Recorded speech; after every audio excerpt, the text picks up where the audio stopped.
2026 Year of the Ultras. Ada 4 HP Ultra di segmen Ultra Premium. Satu HP yang dulu harganya gue remehin, tapi sekarang malah jadi pembelian yang paling masuk akal. Satu HP lagi 26 juta yang gagap jadi nomor utama gue gara-gara hal yang mungkin bakal kalian ketawain. Ada satu lagi Ultra terpopuler di seantero dunia tapi paling sering ada di laci gue. Dan hanya satu yang gue masukin nomor utama. Yo guys, Galaxy S26 Ultra, Xiaomi 17 Ultra atau light phone yang di tangan gue ini, lalu ada Vivo X300 Ultra dan Oppo Find X9 Ultra. Ini bukan review ya, review keempat HP ini udah ada semua di K2G. Link ada di deskripsi. Gini, review itu kan sebenarnya potret di satu momen yang biasanya di awal rilis sebuah teknologi, misalnya kalau di channel K2G. Padahal kalau misalnya kita ngomongin smartphone itu kan kayak terus di develop, work in progress. Dia dapat update, penyakitnya kadang sembuh, kadang malah nambah, dan perasaan kita ke smartphone yang udah kita pilih pun bisa berubah. Nah, jadi di video ini gue mau sharing pengalaman gue bareng Ultra dari Samsung, Xiaomi, Vivo, dan Oppo. Fokus gue di video ini, setelah sekian bulan, mana masalah yang udah dibenerin, mana yang masih didiemin. Hal apa aja yang masih diapresiasi, mana aja yang masih ganggu. Mana yang dipasangin nomor utama plus semua aplikasi banking gue, lalu sisanya sekarang eksis buat apa di daily gue. Terus apa juga yang membuat sebuah smartphone itu truly ultra, dan seperti apa yang cuma sekedar nama. Satu catatan dari gue sebelum kita mulai, gue sengaja nggak compare kualitas kameranya di video ini. Alasannya nanti gue kasih tahu. Oh ya, ada satu alasan ya kenapa gue pengen bikin video ini. Karena mungkin tahun depan kita nggak bisa lagi jajarin beberapa Ultra kayak begini lagi. Udah ada rumors yang menyebutkan Xiaomi 18 Ultra di-suspend development-nya. Kalau Samsung sih harusnya pasti ada ya. Nah, untuk Oppo dan Vivo, ini cuma pure educated guess gue ya. Vivo kayaknya tahun depan Ultranya nggak ada. Itu lagi-lagi spekulasi, educated speculation dari gue. Gue jujur aja nggak berharap itu kejadian. Oke, kita mulai dulu dari Ultra yang jadi main daily driver gue.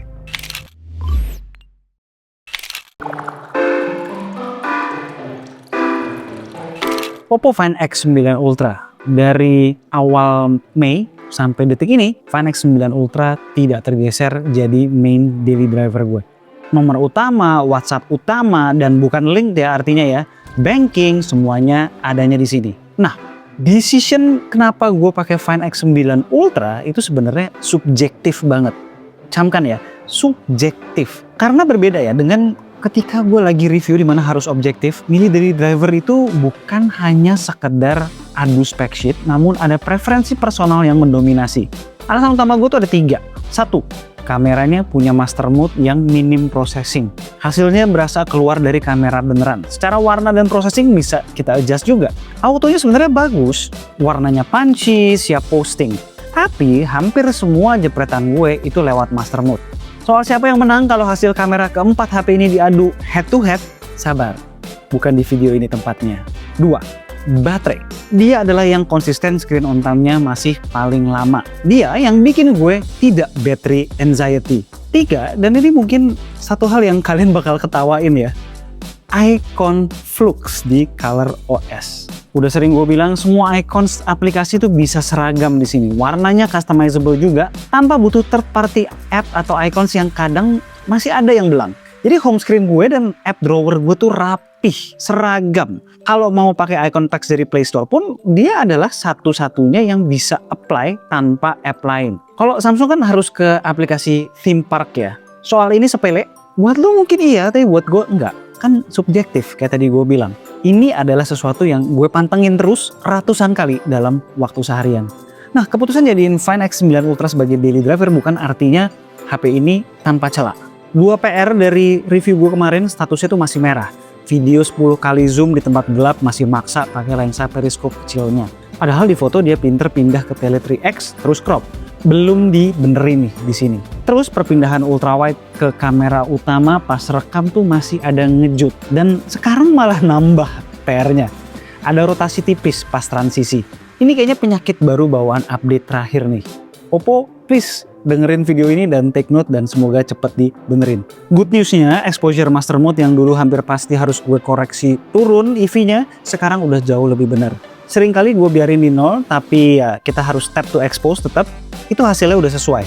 Jadi, buat gue, ini adalah peak smartphone versi gue. Tetap ya, belum sempurna.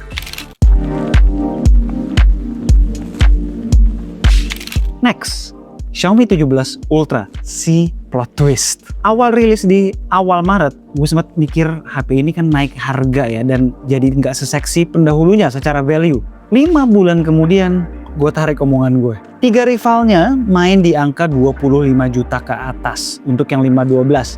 Dia stay di harga yang sama sejak hari pertama. Dengan selisih sebesar itu, dia kasih hampir semua kenikmatan kelas Ultra. Artinya sekarang, dia adalah yang paling masuk akal secara value. Terus kenapa nggak jadi nomor utama? Kan udah sempet, cukup lama lagi, dari Maret sampai akhir Mei, baru tergantikan oleh si Oppo. Nah, alasannya tergeser apa? Pertama, update. Selama gue pakai dari Maret, dia baru dapat update tuh 2 kali. 2. Dan salah satunya tuh legendary banget. Bukannya benerin update itu malah bikin kamera crash. Tiap crash harus restart HP dulu baru kameranya bisa dipakai lagi. Bonusnya juga baterai jadi boros. Karena kayaknya proses kameranya tuh nggak pernah sleep di background. Update itu sempat ditarik dari peredaran, lalu di-push lagi setelah udah dibenerin. Di HP yang jualan utamanya kamera, itu waktu itu nyebelin banget sih. Setelah update yang di-fix, di-push, ada progres. Baterai lebih irit dari pas review, walau ya masih kalah dari Oppo dan Vivo. Di kamera pun ada improvement soal autofocus, stabilisasi tele yang dulu suka bikin foto berbayang, itu udah jauh lebih baik. White balance yang gonta-ganti antar lensa pas rekam video, masih ada, dikit, nggak sejomplang di awal. Sayangnya ada 2 request gue yang sampai sekarang belum ditambahin atau belum di-fix di sini.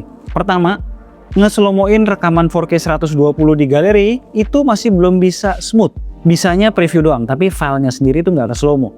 Lalu opsi untuk memilih Bluetooth mic dari kamera bawaan itu belum ada juga.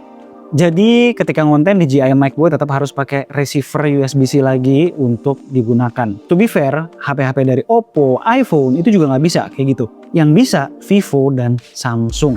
Intinya secara historis, Xiaomi itu soal update beda sama 2 kompatriotnya, si Oppo dan Vivo. Nanti bakal kelihatan lah, akan gue jelasin perbedaannya di mana. Nah, hal kedua yang bikin gue switch dari sini ke Oppo as a main daily driver, video ultra wide-nya yang masih di bawah ultras lainnya. Jomplangnya tuh dengan lensa lain berasa ya, kalau less than ideal lighting. Tapi ya, gini, dengan semua hal yang bikin gue gemes itu, tetep loh, Lights Phone ini, which ya basically same sama Xiaomi 17 Ultra dengan few features tambahan, tetap adalah HP yang gue bawa tiap pergi niat hunting foto. Alasannya satu, warna Leica-nya. Apalagi kalau di Lights Phone kan ada warna-warna eksklusif Leica yang bikin tambah nagih ya. Gue mau tahu sesuatu yang sebetulnya mundane aja, biasa aja, pas dijepret, itu jadinya kok bagus banget gitu di sini. Susah dijelasin, nagihnya tuh beda.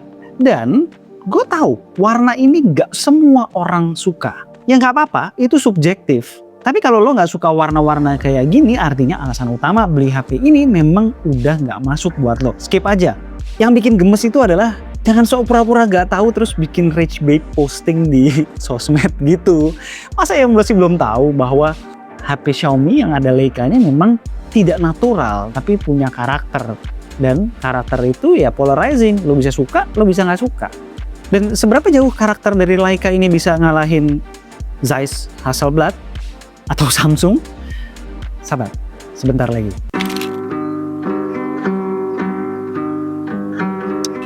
Next, Vivo X300 Ultra. Cerita yang paling tak terduga di rotasi smartphone gue. Di review gue bilang ini HP video kreator. Ternyata prediksi gue tuh kurang ekstrim. Dia resmi menggeser Osmo Pocket 3 gue yang biasanya gue bawa selalu kemana-mana pas lagi liputan atau kerja. Mungkin ntar lah ya Pocket 4P yang udah ada tele gue bakal pakai lagi. Gue tuh jadi sekarang kalau misalnya harus jalan ke suatu tempat acara itu buat vlogging, terus juga buat shoot-shoot B-roll produk, ini bener-bener pakai videonya si X300 Ultra ini. Apalagi bisa nyambung pakai Insta360 gue, nyolok, terus pair sama si Bluetooth mikrofon dari DJI ini tanpa harus butuh adapter, itu convenient banget. Side note dikit, bukan berarti si daily driver gue ini nganggur ya urusan yang satu ini. Cuman bukan berarti si Find X9 Ultra tuh nggak bisa. Sekarang udah ada yang namanya Oppo Bubble. Basically layar tambahan yang terkoneksi secara wireless. Ya beda ya sama tadi Insta kan dia connect-nya pakai HDMI out tuh, pakai USB. Kalau ini benar-benar wireless dan MagSafe ready juga. Ini benar-benar gampang dan bisa dioperasikan di compatible di Find series, Find X9 series tuh semuanya bisa. Gue X8 gue nggak tahu, kalian harus cari tahu sendiri compatibility-nya gimana. Cuman yang pasti di HP-HP Oppo latest. Dan bedanya sama tadi si X300 Ultra kan USB port HP-nya kepake buat si Insta360. Kalau ini USB portnya si Find kepake buat justru receiver DJI mic gue. Karena kan ya itu nggak bisa connect Bluetooth tuh nggak bisa. DJI mic tuh nggak bisa connect via Bluetooth langsung. Jadi kebalikan. Cuma hasilnya begini enak banget buat vlogging. Pakai kamera belakang, gue pakai ultra wide juga. Asik banget. Nah, kita balik lagi ke kultur update yang tadi gue sebut. Vivo nih rajin ngerawat HP-nya. Baterai yang dulu gue sebut kelemahan software, sekarang udah lebih baik. Gue bisa dapat kurang lebih 8 jam lah, dari yang dulu cuma di bawah 7 jam. Terus autofocus di video yang dulu suka miss, itu membaik. Sekarang fokusnya tuh cepet, senaturalnya fokus di kamera video lah. Terus soal video selfie yang tadinya goyang, sekarang ada perbaikan, kita bisa lihat lebih smooth, walaupun ya masih sedikit mengayun, cuma jelas ada perbaikan. Jadi satu persatu memang issues yang ada di awal rilis sudah mulai di fix via software update. Terus soal foto-foto dari soal dynamic range, detail, segala macam itu juga ada improvement. HP ini literally lebih bagus sekarang daripada pas hari gue nge-review. Yang udah pasti belum berubah bodinya ya, bump kameranya yang paling tebel dari keempat HP ini. Sampai lo bisa megang HP-nya dari bagian bumpnya. Buat gue sih nggak ganggu, tapi lo harus tahu itu sebelum beli. Dan masih ada 3 PR yang menurut gue masih ditunggu nih Vivo. Pertama, custom LUT dari luar tuh masih nggak ke-apply. Lalu di Mobile Legends, game sejuta umat itu masih kekunci di 120 FPS. Dan wishlist gue yaitu slow mo di film style belum dikabulin. Terus pasti kalian nanya kenapa HP sebagus ini nggak jadi main daily driver gue. Jawabannya lagi-lagi bikin kalian ketawa harusnya. Icons. Origin OS masih belum bisa menyeragamkan icons baik dari dalam maupun dari tema pihak ketiga. Sesepele itu, HP-nya sendiri sebenarnya nggak salah, guenya aja yang sensitif sama icon belang. Tapi ada satu hal yang kalau nantinya masih ada HP Ultra dari Vivo bisa diimprove adalah desainnya.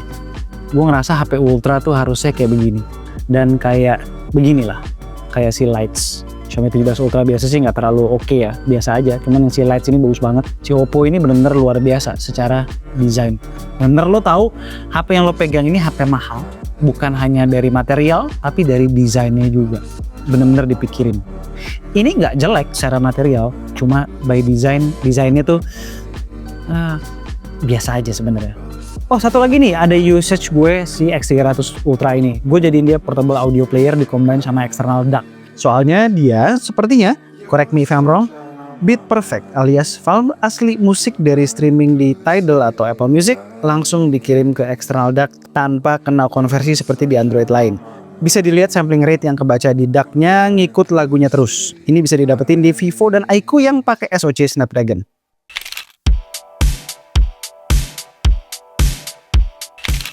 Terakhir, Galaxy S26 Ultra. Menurut gue ini ironis ya. HP Ultra paling laku sedunia dan ini soal penjualan jauh banget ya dari semua Ultra ini ya by the way ya. Ini adalah HP Ultra yang paling jarang gue pakai. Peranannya sekarang tuh apa? HP rumahan. Gue pakai nonton di rumah karena speakernya bagus. Nyambung ke TV Samsung gue pakai wireless DeX tuh seamless banget. Terus masih buat kerja, S Pen. Masih nggak ada lawannya buat koreksi-koreksi dokumen. Udah. Malah bulan lalu banyakan satis yang pakai si S26 Ultra daripada gue. Lalu kalau dari software update itu nggak ada perubahan kamera yang meaningful ya, karena memang basic hardware-nya tuh udah ketinggalan dari 3 rivalnya. Dan secara software juga belum kelihatan ada berusaha ngejar. Tapi apakah berarti kameranya jauh di bawah ketiga Ultra ini di semua hal? Belum tentu. Ada satu area yang bakalan bikin kalian kaget ketika keempatnya diadu. Tapi lagi-lagi, bukan di video ini. Terus buat siapa dong HP ini? Gini, kalau lo beli S26 Ultra, yang lo beli itu adalah familiarity. By UI, semuanya udah ada di tempat yang lo udah hafal. Nggak ada kejutan. Dan itu sah banget. Buat sebagian besar orang, itu justru definisi HP bagus. Masalahnya gue bukan orang itu. Buat gue, sebagian duit yang gue bayarkan untuk sebuah gadget, itu buat sensasi explore barang baru. Makanya kayak mobil gitu, gue jarang beli dua merek yang berurutan. Kayak dulu awal pakai VW, V-Kodok, abis itu ganti ke Suzuki, ganti ke Honda, pindah lagi ke BM, pindah ke Audi, tiba-tiba ke Hyundai, sekarang Wuling. Jadi rasa terkejut gue ketika experience bilang, apaan nih, kok bisa gini nih? Itu adalah bagian dari experience yang gue bayar. Nah, S26 Ultra tidak jualan rasa itu. Dia jualan rasa aman, rasa familiar. Lo tinggal pilih, lo tim yang mana.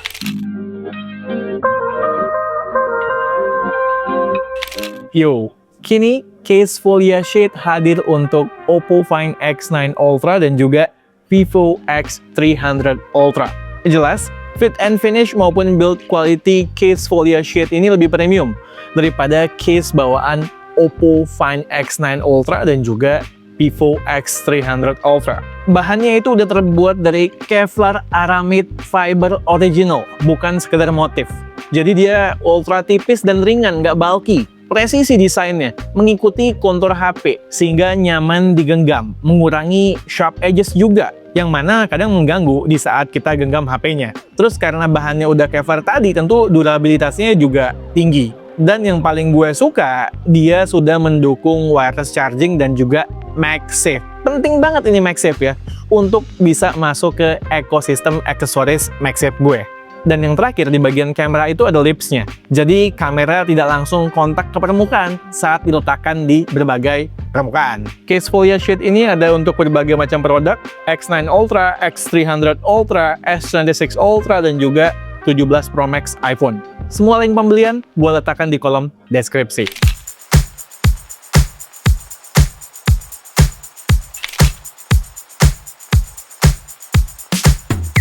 Oke, pengalaman gue menggunakan all the Ultras ini ngebentuk definisi gue HP Ultra tuh harusnya seperti apa. Sebuah HP truly Ultra menurut gue kalau dia bisa memberikan 3 hal. 1, basic spec yang rata kanan. Baterai, charging, hardware kamera itu nggak boleh ada yang ketinggalan kelas atau ketinggalan zaman. Itu adalah pondasinya. Nah, yang kedua, marquee feature di atas pondasi tersebut. Marquee feature itu kayak fitur yang paling mutakhir, bleeding edge, atau yang bisa nge-carry keultraan HP tersebut di sosmed misalnya. Yang dengan mudah di-show dan bikin orang kena hook dengan segera. Contoh paling gampang soal marquee feature ini sebenarnya datang dari sebuah smartphone Ultra yang nggak featured di video ini. Poco F8 Ultra. Itu jelas banget ya, speakernya jadi one feature yang bisa dibilang bleeding edge dan nge-carry the whole phone. Lanjut, syarat ketiga, syarat terakhir, yang sebenarnya ini baru berasa setelah hidup lama bareng HP-nya, update. Update yang responsif, yang nyembuhin penyakit dengan cepet, syukur-syukur nambahin fitur di tengah jalan. Kayak tadi gue bilang, gue udah ngerasain both of the extremes, dua polarnya. Ada update yang bikin kamera crash sampai di cancel update-nya, dan update yang bisa bikin HP lebih bagus jauh dari hari reviewnya. Di harga 20 juta ke atas, updates itu bukan lagi sekedar bonus. Itu bagian dari experience premium yang kalian beli. Dari referensi tadi, menurut gue ada 2 yang akhirnya gue jadikan tolak ukur ultra smartphone itu harus seperti apa. Find X9 Ultra dan Vivo X300 Ultra. Basicsnya dari kedua smartphone itu tuh hampir rata kanan semua. Hampir ya, gue bilang hampir ya, karena kan Find X9 Ultra secara speaker udah mulai ketinggalan. Terus kalau X300 Ultra secara sosmed juga compatibility-nya masih ketinggalan. Lalu mereka berdua juga punya marquee feature yang gokil serta update yang on time. Soal marquee feature di Find X9 Ultra tuh ada telefoto yang luar biasa, master mode, dan desain yang gokil mampus mirip kamera mahalnya Hasselblad. Vivo kasih marquee feature berupa kamera belakang yang sangat well balanced di semua lensanya, serta fitur kamera yang seabrek. Nah, dua lagi gimana? Samsung menurut gue butuh step up di basics-nya yang udah mulai ketinggalan. Walau sebenarnya marquee feature itu udah ada dalam bentuk privacy display. Terus kalau Xiaomi, dia butuh step up di soal software update dan kasih premium service ke premium customers-nya di segmen ini. Walau kalau ngomongin marquee feature, dia tuh gokil banget ya dengan sensor low-fig, mechanical zoom di telefoto, sampai warna-warna di kamera yang berkarakter, terutama di lights foam. Dan again, kita mesti ingat bahwa harga ultranya Xiaomi itu selevel sama Pro-nya Oppo dan Vivo. Mesti diinget tuh, mesti dicamkan sebelum kita mencela. Gitu ya. Nah, soal kamera yang dari tadi gue gantung-gantungin, keempat HP Ultra ini bakal tarung di last cam standing. Ntar lagi. Tapi gue mau kasih satu bocoran.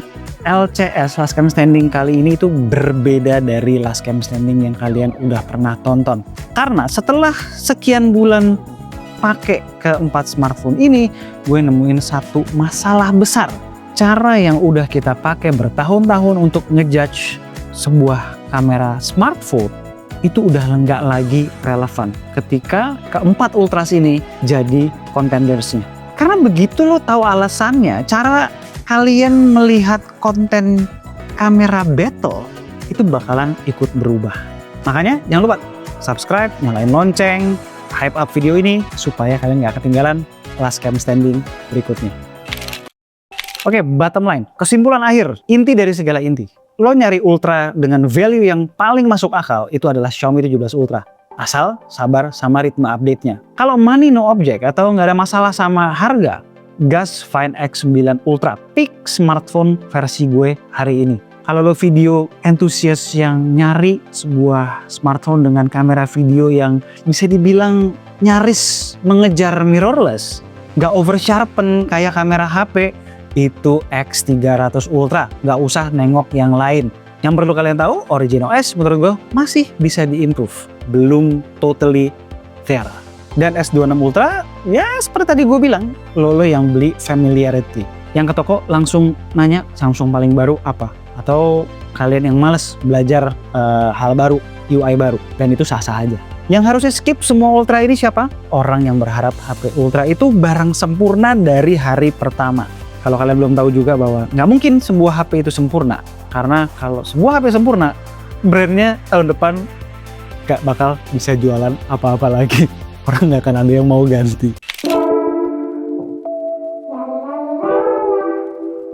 Nah, seperti biasa gue udah adain Q&A di Instagram dan Threads. Kalian bisa nanya, gue jawab di video ini. Gue pilih 2. By the way, banyak dari kalian berpikir bahwa video yang ini tuh bakalan langsung last cam standing, tapi bukan ya. Jadi pertanyaan yang soal last cam standing itu nggak gue jawab sekarang.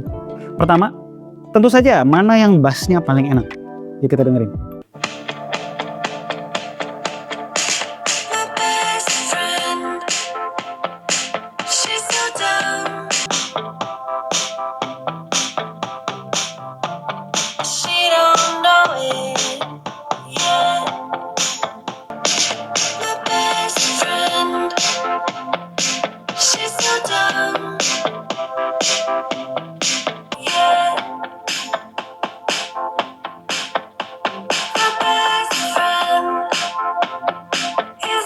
Nah, dari kuping gue ya, dari gue dengerin previewnya, paling ngebas sih si Xiaomi, Vivo, Samsung baru si Oppo terakhir, gitu. Tapi ya justru yang mau gue kasih tahu di sini, comeback dari Vivo tuh di Ultra, di S300 Ultra tuh oke banget. Dia acknowledge kekurangan dia soal speaker di rilisan-rilisan sebelumnya, apalagi yang Pro. Kalau Xiaomi tuh udah nggak kaget ya, karena speakernya Xiaomi itu sering banget bagus. Cuman yang memang perlu kita kagetin tuh adalah si Vivo. Dia comebacknya oke banget.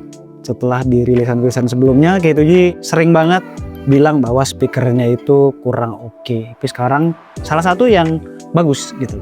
Pertanyaan kedua, di antara semua Ultra di kantong, mana Ultra yang cocok buat kaum mendang-mending bang? Wah, kalau dari yang di kantong, itu kan gue fotonya tuh kayak gue lagi di kantong pegang 4 Ultra ini kan. Dibilang paling cocok dari 4 itu Ultranya ya pasti Xiaomi 17 Ultra, tadi gue bilang ya. Dia paling murah soalnya, lo bisa dapet hal yang hampir se-ultra lain-lainnya, se-ultra Vivo, se-ultra Oppo, cuma dengan harga yang jauh lebih murah, bedanya 5 juta. Tapi kalau mau ngomongin mending beneran, cuy, F8 Ultra cuy, kan orang inget gak pas rilis F8 Ultra tuh banyak yang nyela, Poco apa, Poco belasan juta, Poco belasan juta. Lihat kan sekarang itu barang ya, Poco F8 Ultra ada sebentar doang, kayak bisa lagi di 66, 77 terus kan dijual terus hilang karena laku banget Poco F8 Ultra. Dan dibanding semua Ultra yang ada di pasaran sekarang, dia paling murah. Gue mau bilang paling jelek juga enggak, karena dia menurut gue bagus banget. Untuk harganya itu bagus banget. Itu Ultra yang paling mantep buat kaum mending.